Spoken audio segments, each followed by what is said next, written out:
What the hell is the problem, Sheila? Mayor, 35 na tao na po ang sinugod sa ospital dahil sa food poisoning. Ano? Food poisoning ng mga taga-Poblete?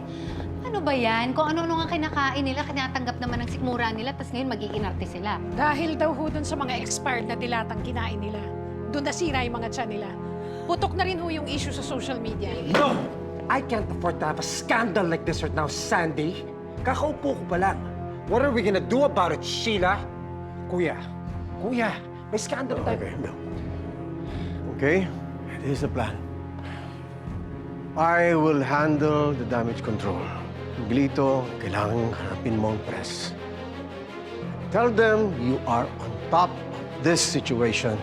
And please, I sent you the script. Follow it.